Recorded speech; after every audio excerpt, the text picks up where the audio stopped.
What I would like to tell you, though, is just a little review of what we've been doing on our Learning at the Library series for this year. We've had two speakers. Chad Ingalls was here in September and Bob Howard last month. And we always offer to our guest speakers that they may choose a book that we'll add to our collection here at the Maynard Library, and sometimes it's something that has to do with on their topic, and sometimes just something that they're interested in. And Leslie, we got the books from the guys, and both of them are checked out, so that's a good start. So I was just going to let you know what they chose, so that when you're in the library, you can look for those. Chad Ingalls chose the title is Iowa Agriculture: A History of Farming, Family, and Food. And then Bob Howard chose The Boys of Biloxi, which is a John Grisham book, I think, and it's actually an audiobook. Yep. So both of those are new to the collection, and so like I said to Leslie, we don't have it to show you, which is a good thing because that means people are interested in checking them out.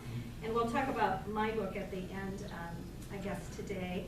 And then I'll just mention, for the rest of our speaker series, if you don't have a flyer, there's one on the back counter. We're going to take the months of December and January off, and then we'll have 3 presentations again in the spring. Leslie always does, well, the last couple of years has done this great job of doing a bulletin board for us with a representative symbol of every speaker that we're having. So 2022 is on the left side. So coming up in February, Ron Marlott, who is the Fayette County Director of the Conservation Board, is going to talk to us about talking trash recycling in Fayette County. So he's going to talk about, what really happens with the recycling that we do here at home. Lene Shuffle is going to be our speaker for March. More is less, and she's going to talk about decluttering our lives. And then in March, we're going to have a representative from the Iowa Department of Public Health to come and talk about Alzheimer's, dementia, and public health. So we'll be off in December, January. We'll be back for February, March, and April. Leslie, always is great to send out we have a group email chain that will send out a reminder, and if you aren't receiving those reminders, just let Leslie know and give her your email, and we'll put you on the list. So, all right, well, we'll just jump right in. So our topic tonight that I chose to learn about to present to you is Andrew Carnegie, or Carnegie. Most Americans say Carnegie. The Scottish pronunciation was probably Carnegie, with the emphasis on the second syllable. I thought for learning at the library, we might be interested in learning about Carnegie libraries. And so that was really the start of my focus for my learning and research. And as I got into it, I just found Andrew Carnegie himself to be so interesting that I thought we'd so instead of just Carnegie libraries, we're going to be talking today about Andrew Carnegie and his libraries. So we're going to talk a little bit about how he amassed the fortune that then he was able to give away at the end of his life. All right. Carnegie was born in Dunfermline, Scotland in 1835. His father's name was William, and he was a hand loom linen weaver. They lived in a small stone cottage in a village in Scotland, and the loom took up most of the first floor, and then the family slept in the attic above that. Hand weaving was becoming a thing of the past because technology was taking over, and factory weaving. So he was losing his livelihood. His mother's name was Margaret, and she was a big part of Andrew's life. He had a brother, Thomas, that was born 8 years after he was 8 years younger than Andrew. He began local school at the age of 8, and he ended his formal education when he was 12. Because at that time, then the Carnegie family joined millions of others who were coming to the United States. So the family of 4, mother, father, Andrew and his brother Thomas, left in 1448 to come to America. Margaret, his mother's family, she had a sister who had preceded them, and there was a big Scottish migration to the Pittsburgh, Pennsylvania area, And so that's where they decided to go to join family who had come before them. It took them 8 weeks by ship to come across the ocean. They landed in New York City. They then got on a steamboat to get to Pennsylvania. That took 3 more weeks. Today, you could drive from New York to Pittsburgh in about 6 hours. So that was their trip to arrive in America. When they got here, his father, William, was still hoping to be a hand weaver, but the same thing was happening here as in Europe. And so instead, he found a job in a cotton textile mill in Pittsburgh. And instead of going to school, Andrew also went to work in the mill. He was a bobbin boy, so the big looms with big wooden spools on them, yet children were hired to run around all day and replace those spools of thread or yarn. And so he started that at the age of 12, and he made $1.20 a week to contribute to his family's income. His father only lived 5 years after they came to the United States, and he died at the age of 51. His mother would live with her son, with Andrew, until her death. This is the earliest picture that I found. This is after the Carnegies immigrated to the United States. So Andrew is probably about 15, and Thomas maybe about, what's 15 minus 8? 7, thank you. I was going to guess, and then I said, somebody who actually knows about math would correct me. That would be Math in public. Math in public is never a good idea. Okay, so you know we're going to be talking about how Andrew Carnegie gave away a fortune. So how did he amass this fortune? His ambitious rise. So we already know as soon as he arrived in the United States, 12 or 13, he was employed as a bobbin boy at the same factory where his father was employed. And then just within a year of that, after that, he got a job with Western Union as a telegraph messenger. And so he was always a really bright and ambitious boy, and he learned addresses quickly, and he also paid attention to who the top businessmen were, who received the most telegraphs, and tried to always associate with them. And by the time he was 18, he was hired by the superintendent of the Pennsylvania Railroad Company to be his personal secretary and telegrapher by 18. By the time he was 24, he was the superintendent of the Pennsylvania Railroad Company. You might be, if you're paying attention a little bit to the dates on this, you might be thinking we're coming right up to the Civil War. Andrew Carnegie was in his 20s in the Civil War. He had acquired enough savings. His father had died, so he's supporting his mother and his brother, but he had acquired enough money to pay an Irish immigrant to go in his place to fight for the Civil War. So he rationalized that by saying that his talents were better used in the war effort as a railroad man. And so he became really engraved within the government. He met President Lincoln. He did railroad repair for the Union Army during the Civil War, mainly around Washington, D.C. He also developed his own company, a telegraph corporation. We'll talk a little bit more about that. He also then invested in and became an owner of Keystone Rail Bridges Company. By the time he was in his 30s, by the time he was 30, he was a millionaire. He began to invest also then in steel production.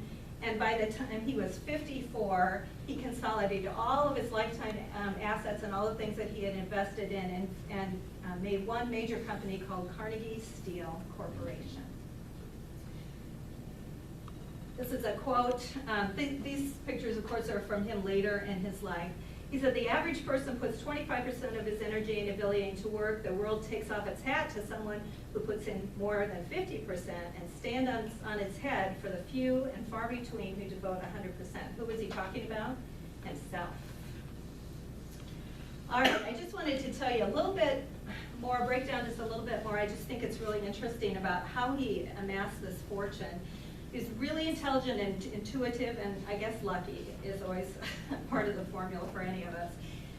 So he got this job with the railroads, which was, he just had the insight to see the future, how the railroads were going to be integral to the future growth of the company. And so he was always investing in, often as a silent investor, in things that were related industries. So first rail and steamships were his first big investments.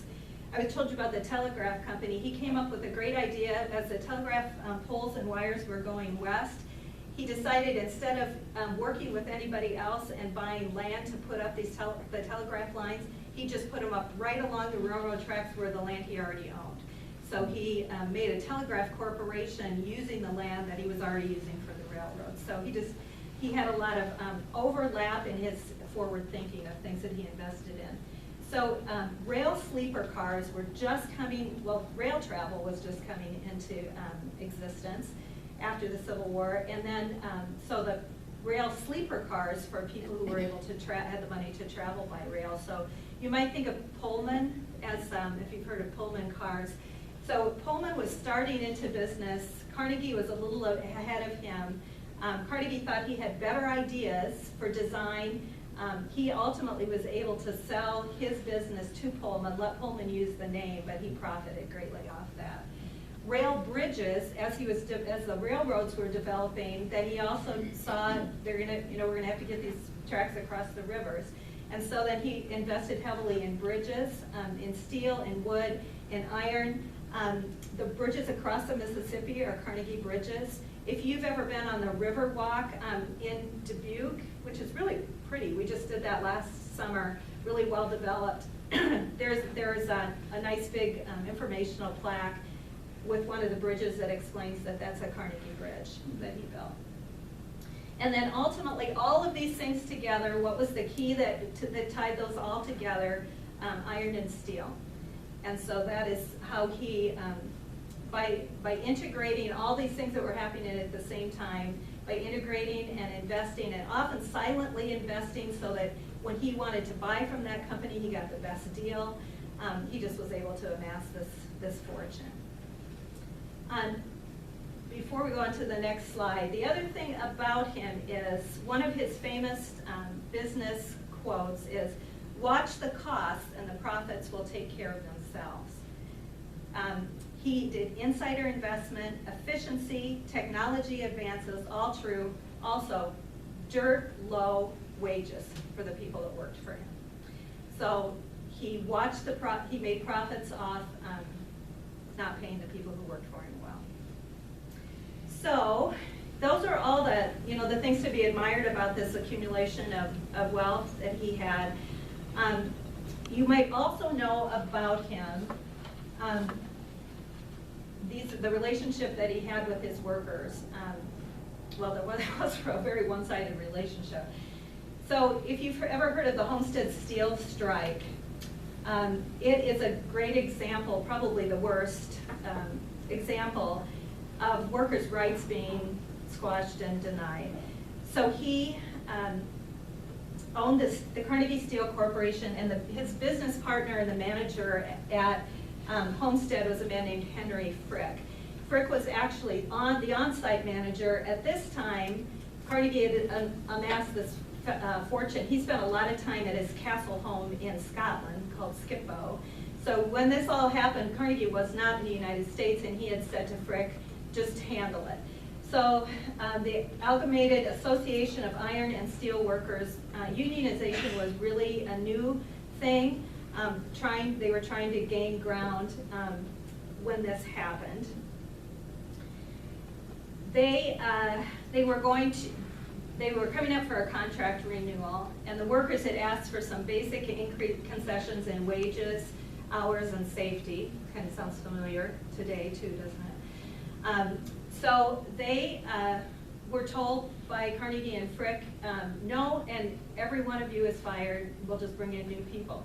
So this is during the time of, there's still a lot of immigration. Also after the Civil War, there are a lot of African Americans that are coming looking for work, and so they had they had a ready pool of workers, and they denied everything. So the workers, they locked down in the plant, 3,800 workers.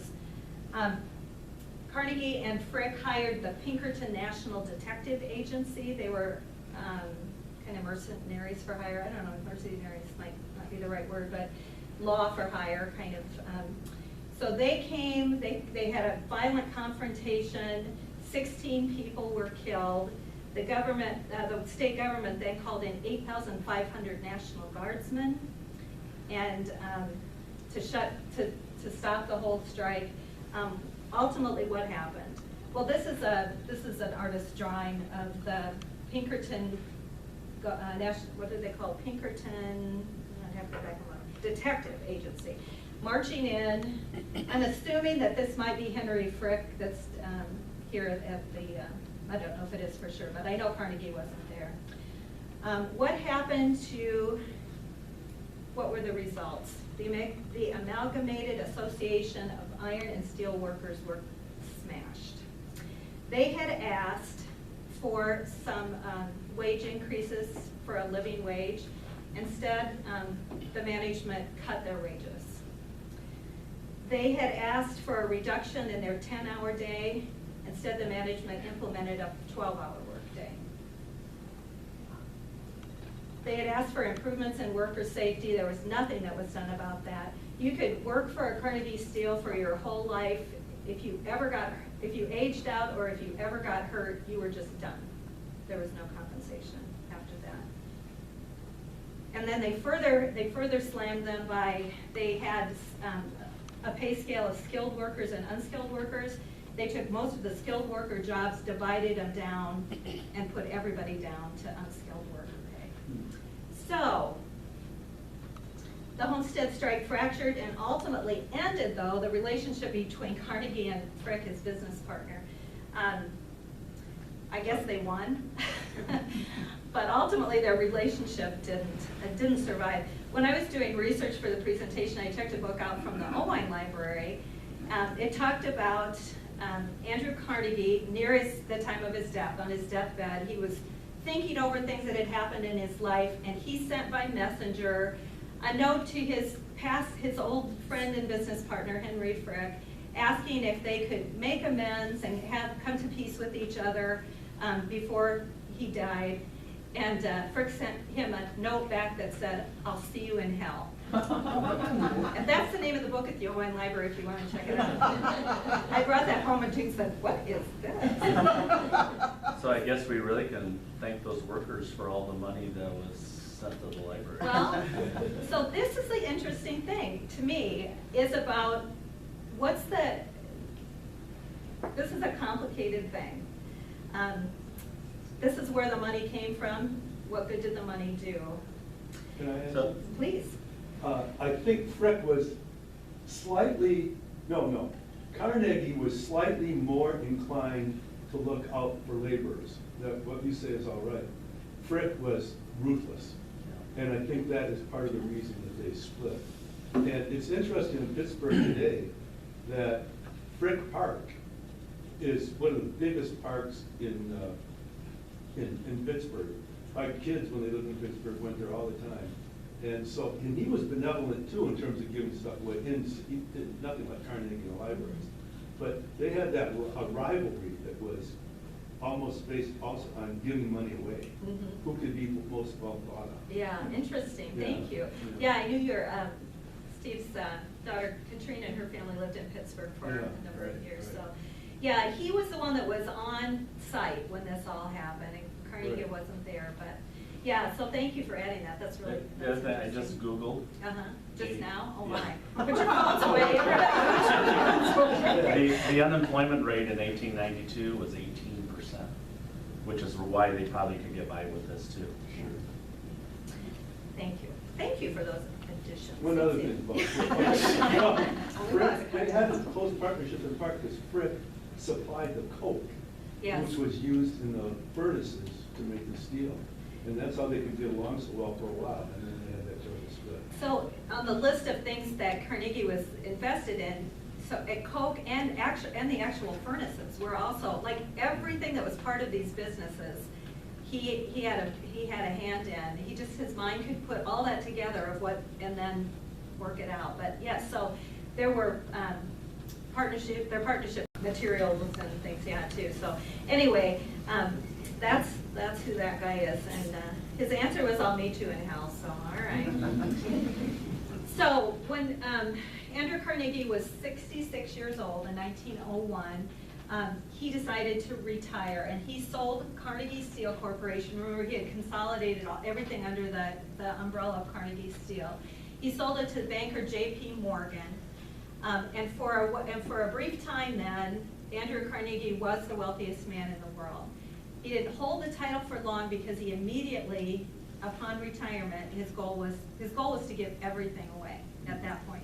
So here we're like, how did he make his money, and now what is he going to do with it? So he, for a short time, he was the wealthiest man in the world over John Rockefeller. And then as he started giving his money away, then he was slipped down. But he was the world's wealthiest man.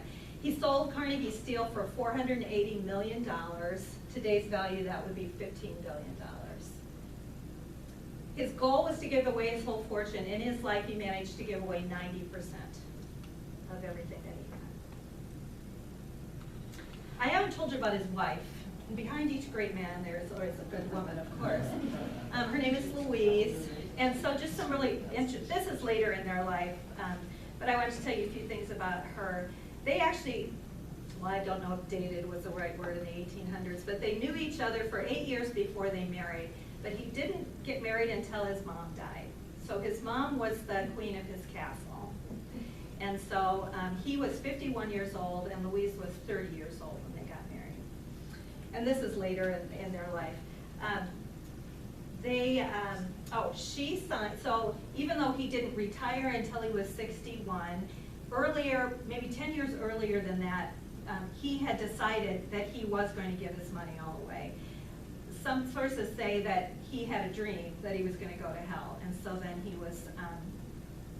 he had a conversion to philanthropy. It was probably Frick that put that in. Well, he might have. He might have heard that more than once. So they were, and then they were married 10 years, and when he was 61 and she was 40, they had their only child, a daughter named Margaret after his mother. And we'll talk a little bit about Margaret more. But so Louise, when she married him, she was 30 years old. She signed a prenup that she agreed. She knew already when she married him that he was going to give all his money away, and that she wasn't going to contest that. And her prenup said that she would have $20,000 a year for her life, which I think was plenty, I guess, for her at that time. So this quote is not me, and it's not Andrew Carnegie. Jean and I, several years ago, we took a Keep On Learning class at Wartburg College.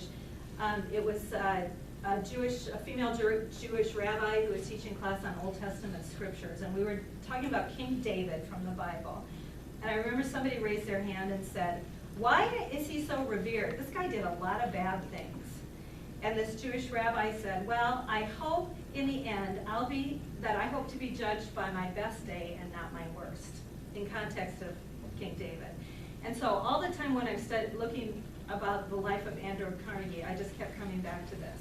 Should we judge him by his worst day or by his best? So we're going to make a transition now from talking about Andrew Carnegie's life to his library program. So he's often referred to as the patron saint of libraries. When he was a young boy in Allegheny City in Pittsburgh, Pennsylvania, there was a man named Colonel James Anderson who opened his personal library one day a week to loan books to local working boys. And I want to read something from one of Carnegie's books to you about this guy. Carnegie writes, "The rest of my own study of the question of what is the best gift that can be given to a community, it's a free library that occupies the first place, provided that the community will accept and maintain it as a public institution. When I was a boy in Pittsburgh, Colonel Anderson of Allegheny, a name I can never speak without a feeling of devotional gratitude, opened his little library of 400 books to boys. Every Saturday afternoon, he was in attendance himself at his house to exchange books. No one but he who has felt it can know the intense longing with which the arrival of Saturday was awaited, that a new book might be had.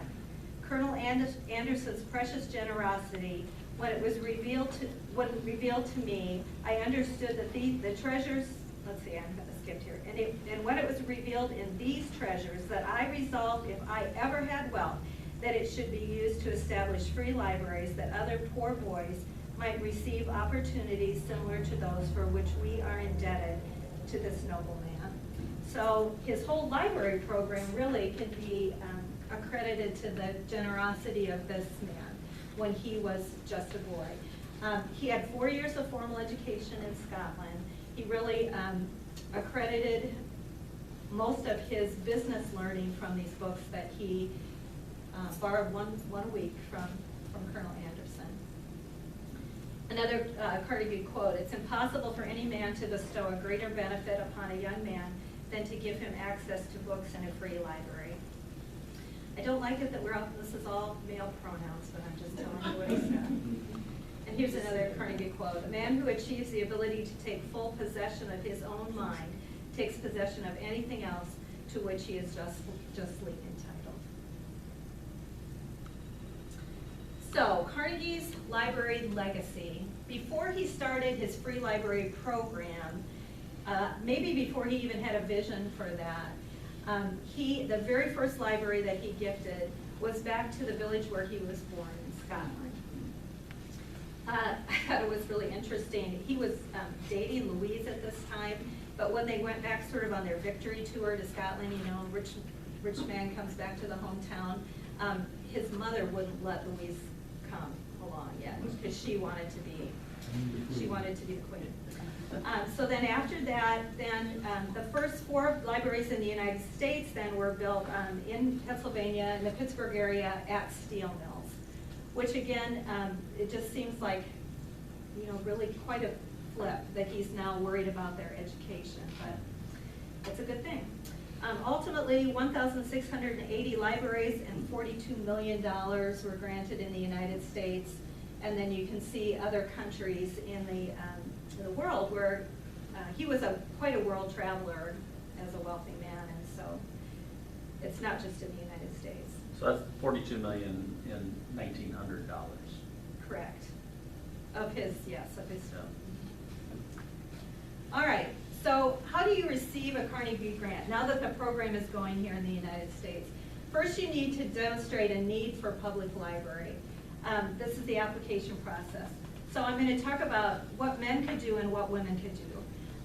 Women could do all the organizing, all the work, and then they had to ask their husbands on the council whether they would approve it. Sounds like the church. Anyway, so women, there were a lot of women's reading groups, middle class and upper class women couldn't work. They had no access to money if they were married other than what their husbands would give them for household expenses. And so one of the things that they did do is organize reading groups, but they had very little money to have books and no place to keep them. And so women's groups were very interested in public libraries. So they often did a lot of the work to get things organized. The place where the library was going to be built, the community had to donate the land, and then the city council had to approve it. And the approval was that they guaranteed that they would provide public funding to keep the library, support its maintenance and staffing by taxing themselves annually 10% of what the grant for the city had been. It also, of course, had to be a public library that was free to all. As this all evolved, the amounts of the grants were loosely based on $2 per citizen based on the U.S. Census. This program took place over about 25 years, and they never adjusted that amount. So if you got an earlier grant, you were in better shape than you did later on, just for inflation. So the amount of tax then would be about 2 cents per person. If annual. you say so, Jean. Well, the grants were $2. Yeah, so. thank you. You're right. We can't talk about Carnegie libraries without talking about James Bertram. he's Carnegie's secretary, even though this was a program that was dear to his heart. This wasn't the only thing that was going on for Andrew Carnegie, and so his secretary, James Bertram, was really the person who oversaw this whole program for the United States. He was the overseer, he was the approver of the grant requests. He reviewed every set of plans that would come in. So even though this was very generous, they noticed that first people were trying to be, like, they didn't like how they were necessarily how they were spending the money. They were being too worried about fancy columns and things like that. And so James Bertram wrote a pamphlet that's called Notes on the Erection of Library Buildings. It had 6 diagrams for layouts of library interiors, and you may choose one. So as you go around and you see Carnegie libraries, there's a lot of commonality. They aren't identical. The exteriors, there's a lot more variety in the exteriors, although most of them are brick because people were really proud of it and they wanted it to look like the nicest building in town. But they had some freedom in that. But the interiors, you had 1 of 6. After a little bit, he was like, he wasn't going to look at all these layouts. You got 6 choices. And he was meticulous about overseeing the interior design. All right, so this is something, I just have always taken this for granted. Carnegie Libraries invented the open shelf system, that you could come in and look at books and take a book. Before that, almost all libraries were closed shelves. You'd have a librarian who you would tell them, he or she, either a specific book or a topic that you were interested in. The librarian would go select a book for you and bring it out. So you couldn't look at the stacks, you couldn't touch the books. So Carnegie's libraries innovated open shelf libraries where you can go in and look for yourself and decide what you want. All of them it's a big open room, and there's one big central circulation desk, so that one librarian could sit and see the whole floor at once. So people had permission to touch and look, and then near the entryway, there's a big circulation desk. Now I told Leslie, I said I wanted to come in and take your picture to put in, because if you look at the design of our library, it's one big open room with a big circulation desk where Leslie can keep an eye on all the patrons. But to me, that's just, I take that for granted as a library design, but that's really a Carnegie innovation. They almost always were built, the first floor was slightly elevated, and the second floor was not a basement, but it was at grade level. And at the basement, there had to be public meeting rooms, public bathrooms, and then service and staff areas. They always had lots of big windows. There wasn't great lighting at the time, and they wanted people to be able to see. And then this is an interior design, but almost all Carnegie libraries have, because the first floor is slightly elevated, there's a staircase and a grand entry that goes up. And Carnegie wanted that because it symbolizes that you were elevated by knowledge. And they almost all either have, or they do all have, either a lamp post or lanterns by the door, and Carnegie wanted that, often with an inscription that says, "Let there be light." I chose this picture from my dad. Dad, do you know why I chose that picture? That is the Vinton, Iowa Library. This is the town my dad grew up in. I've never been in it. Well, you beat me to it, Dad. I was going to say, it's a town. Well, my dad's oldest sister, Dorothy, grew up to be a librarian, and I know she spent a lot of time there. But this is the Vinton Library. You know, an hour from here, it's an active library. But this illustrates almost all the things we were talking about. So you see the stairs up, the elevation of knowledge. Instead of a lamp post, Vinton does have lanterns on either side of the front door for let there be light, the light of knowledge. So you have the lower level where the meeting rooms and service areas are, the upper room with all the great big windows, and that's all one big open area. Is that a Carnegie library? This is a Carnegie library. Yep, this is one of Iowa's Carnegie libraries. And then this picture is just a stock photo, but it shows a little bit about that interior design, if you can picture that, with the big circulation desk that's right by the front door. And I'm sure that this would have been open on both sides, like one big open room. This will be my last comment about women. So the only thing I don't like about this picture is there's a male librarian there. This is the university, I can't remember for sure, this is a stock photo from some college library. Another thing that libraries did was gave a new employment opportunity for women. There were so few things that women could do to be paid for. And most small town women, libraries had women libraries. All right, so this is the breakdown of the libraries in the United States. So Indiana had the most, followed by California, New York, Illinois, and Ohio tied for third. I would just find this really interesting. Iowa is fourth in Carnegie libraries with 101 Carnegie Library grants. The only two states that did not get a grant are Delaware and Alaska, and I don't know why Hawaii wouldn't. Like, Hawaii isn't a state until 1959, but there must be some connection. But anyway, I saw that in several sources, so do you know why that would be? No, I don't. I was wondering if Indiana has so many because of the Gary Steelworks. Do you think there was a connection? You know, I don't. I took that statistic without doing a lot of research on why they all were. Typically, most often there's some kind of a personal connection with Carnegie, although not necessarily with Iowa. So, Iowa's libraries. So I wanted this little piece of history that I found, I wanted to share with you. So, reading from this source, the state of Iowa was perfectly positioned to take full advantage of Carnegie's generosity. In 1873, Iowa had become the 10th state to enact legislation that allowed towns to establish and maintain public libraries through taxation. So we already had that established. And in 1897, the state had granted partial suffrage to women to allow them to vote on yes and no issues. So should we have a library, women could vote yes or no. They couldn't have voted in elections that were, governmental elections. And so both of those things really allowed Iowa to be ready to accept these grants. So this is a little bit out of order, but I wanted to do Iowa in order. So has anyone ever been to the Carnegie, which is now a museum in Fairfield, Iowa? Well, it is famous as, oftentimes it's called the first library west of the Mississippi, which is true. But it's the first Carnegie Library west of Allegheny City.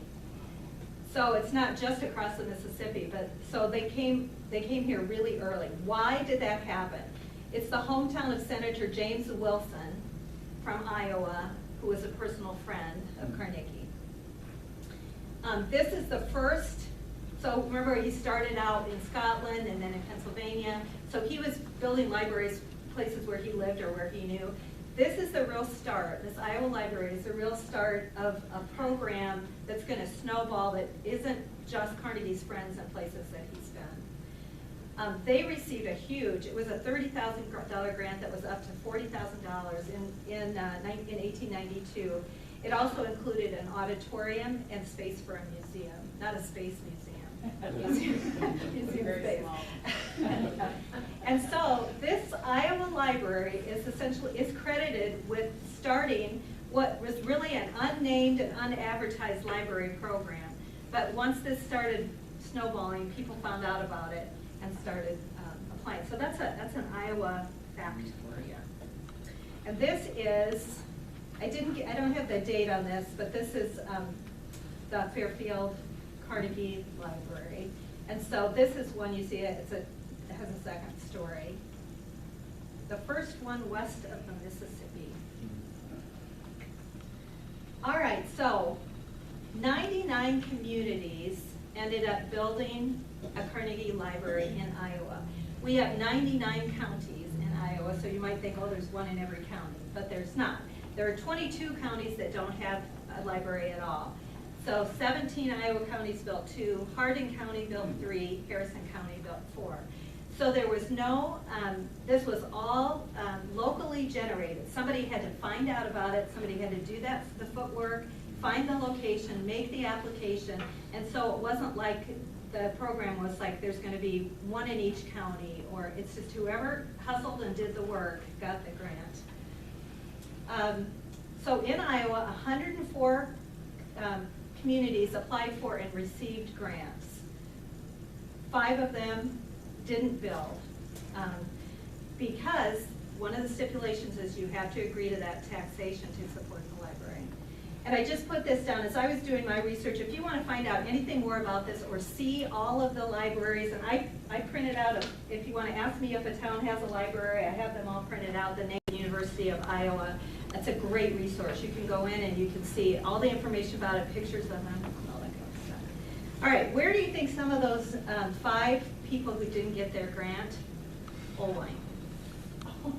Wow. So in January 2nd, 1903, Olwine received a grant for $12,500 to build a Carnegie library. The community was unable to accept the grant because the city council would not accept the 10% taxation. But the old Olwine Library is built on that look. Is it? Yes. Yeah, I mean, I don't think it was trademarked, or you could do that, but and as an Olwine, have you ever heard that before, Ann? No. Yeah. Because I thought it was. Oh, okay. Because it's built just like that, and the only thing is, the Olwine Library had a basement. And that's where they had children's books and stuff like that. Yeah. But Where was that library located? You know where the bowling alley is? Where the bowling alley, right across from the bowling It's alley? right down the street, and to the north. Okay. That was the one that they had before they built the new one. And that had a balcony. Yeah. One of the things that I learned is that none of the Carnegie libraries have that. That's not their name. There might be not all, some have a cornerstone that might credit, but they're not named Carnegie libraries. They're like, they have a. I think some of them do above the door, it does say Carnegie. I think it wasn't restricted, but it wasn't required, I guess. Does New Hampton? Let me look. I think New Hampton does. New Hampton does. Yeah. This is And they still use that, I think. cool. All right, so anyway, I just thought that was interesting. That's in our county, that's what happened. Olwine also turned down Walt Chrysler, Yes. Oh, and so then he went to Detroit. interesting. There's a. Wait a minute, Walt Chrysler wanted to build a car manufacturing plant in Olwine? They turned him down, so he went to Detroit. And when you come into town and turn, you know where that, I didn't want there's to say. We have a drink. not a statue, but there's a plaque about that. He started in '01, didn't he? I mean, it's on the sidewalks down. Somebody needs to Yeah. do a program on that. That sounds interesting. There's something, isn't there at that little park? Yeah, there's a You little know, park that and there's little a plaque-like deal. Really? In that parking lot? Yeah. You know. Well, it's called Chrysler Park, isn't it? Yes. Yes. Yeah. It's called Chrysler Park, never mind. All right, so in addition to that, we've talked about the public libraries nationally and also in Iowa. So Carnegie Corporation, or Trust, also had an academic library for education for colleges and universities. So interestingly, I thought too, with Iowa, there were 108 academic Carnegie libraries. Iowa received 7 grants for those, which tied us for 3rd in academic libraries. So just thought Iowa did really well. Can I ask a question? Uh-huh. I just read before coming here, totally irrelevant to this presentation, that Iowa has the highest percentage of high school graduates in the country. Any of the teachers, can you confirm or deny? And I'm Lenny wondering just did if thumbs there's up. an academic history to this state that is reflected in Well, that. didn't you take the Iowa Basic Skills Test when you were a kid? Yes. Yes, you did. I did. So we do have an academic I background. probably forgot about that. You're right. Thank you, sorry, Dave. No, we're happy to brag of our state anytime we can. Well, Dana, I know you're an Upper Iowa grad. Is there anybody else here that is an Upper Iowa graduate? Do you know about the library at Upper Iowa being a Carnegie library, Dana? No, I didn't, Okay. but I spent a lot of time in it. Well, this I thought was super interesting too. So as far as, this is our Fayette County Carnegie Library. It's in Fayette, Upper Iowa University, Henderson Library. Now I think it's Henderson Wilson. I think there was a big addition to the original library in the 60s maybe. So David Henderson was an Upper Iowa University student until 1861, and then he didn't graduate. He left to be a Union soldier for the Civil War. He became the first Speaker of the House from west of the Mississippi. He was a Scot. He was from Scotland, and he was a friend of Andrew Carnegie. And so Upper Iowa University received a grant for $2,500 in 1900 to build the Henderson Carnegie Library. And there it is. This picture was taken in 1919. It was completed in 1902. Look familiar, Dana?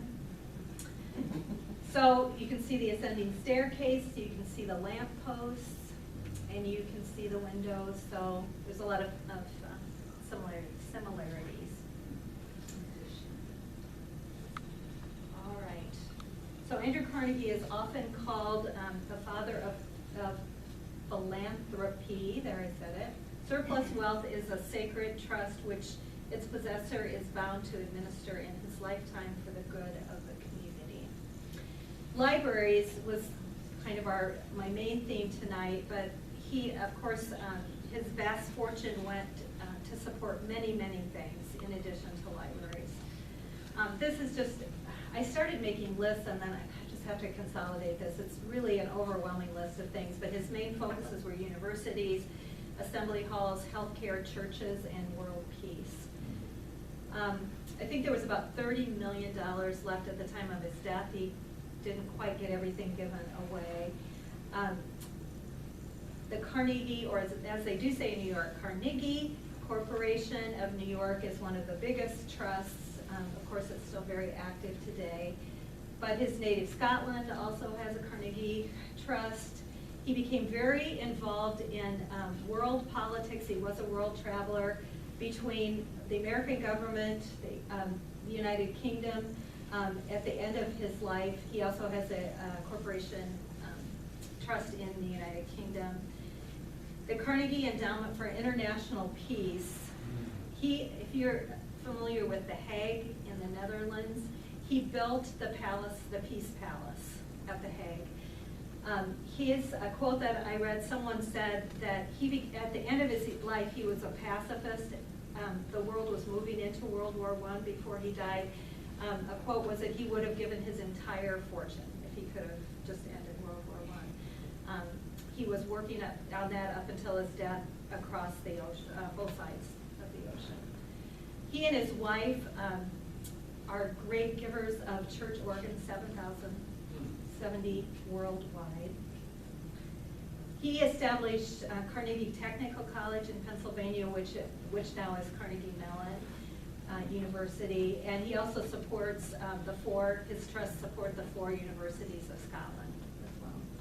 And then you probably all are familiar with Carnegie Hall in Manhattan in New York. His wife Louise was a lover of music and the arts, and so they also built that, which we're still using today. So this is just, it's not just libraries, but it's, he is known as the father of philanthropy. There were, of course, there have always been generous people, but he really, he wrote a lot. The first slide that I had up, he has a book that's called The Gospel of Wealth, and he really inspired others. He was really a leader in giving away as well.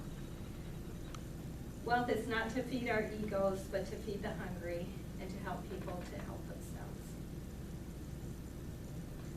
I just have a couple more pictures just to end with. This is near the end of his life. In his beloved homeland of Scotland, this plaid suit is what he would most often wear when he was in Scotland. They have a castle home there called Skippo. This collie, his name was Laddie, was his dear friend at the end of his life. He died in the United States. When he was on his deathbed, his wife Louise tried to get this dog from Scotland back to him in the United States, but the dog didn't make it in time. But so that's his at-home in Scotland look. And then I just wanted to show you too, one family portrait. This is the year of his death. At his daughter's this picture was taken at his daughter Margaret's 21st birthday. One thing I found interesting that I learned about him, he was 5 feet 3 inches tall. He did not like to be photographed standing up in a row of people. And so his wife is taller than him. I don't know if his daughter was too. But his favorite way to be photographed was standing while other people were sitting. So this is the year of his death, one of the last photographs. What year was that?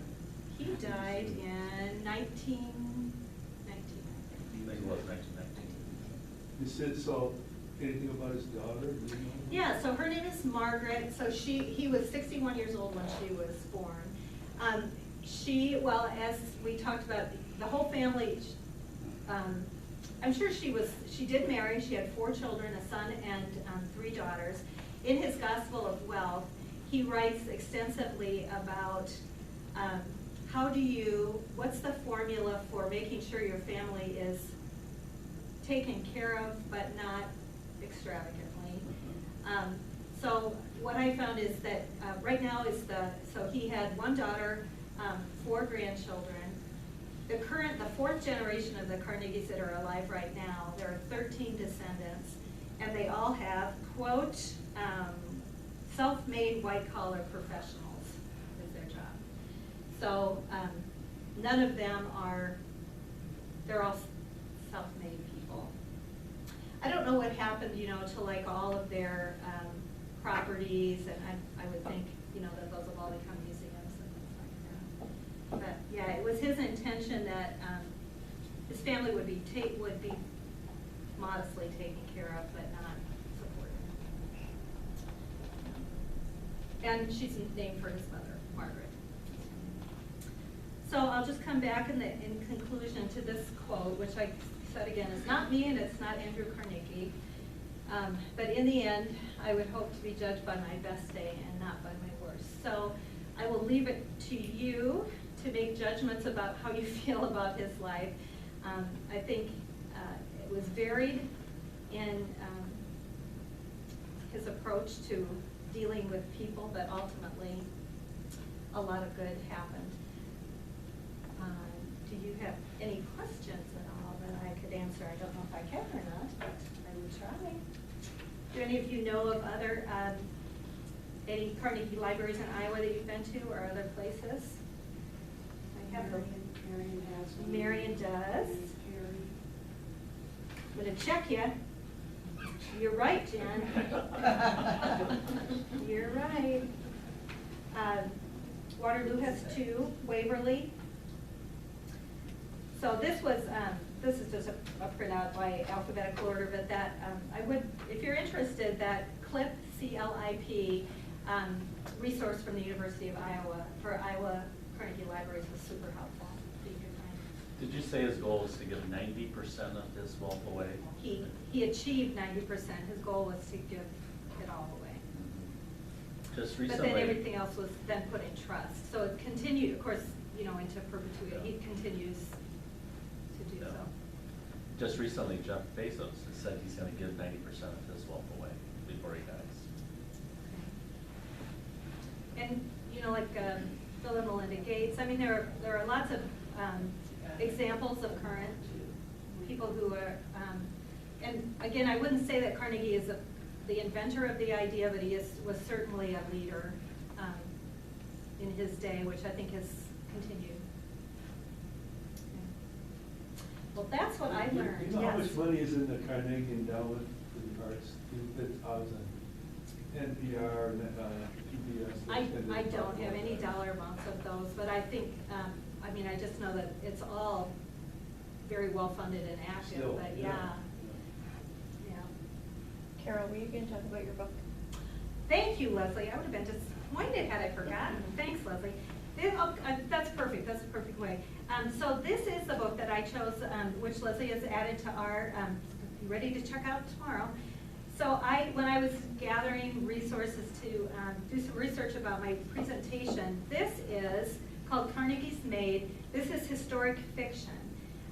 So there's a lot of actual history. You've read it, haven't you, Sue? There's a lot of actual history, as you know, if you're familiar with historic fiction. The fiction part of it is that the story is all based around, this is before his marriage, so kind of in his 20s, 30s, and 40s. The main character of this book is his mother's personal maid. And so the inference of the fiction story is that while he's building his wealth, he's developed this relationship with this girl, Scottish girl, or is she Irish? Irish girl, and who has a brilliant business mind too, and that she's giving him this idea of what he could do with his fortune. But it's really, if you want to learn more about Carnegie but not read textbooks, I recommend this to you. And this author has written other historic, she features women in history. So anyway, thanks, Leslie. Yeah, so this will be available for checkout too. All right, well, that's what I have. Thank you all so much for coming.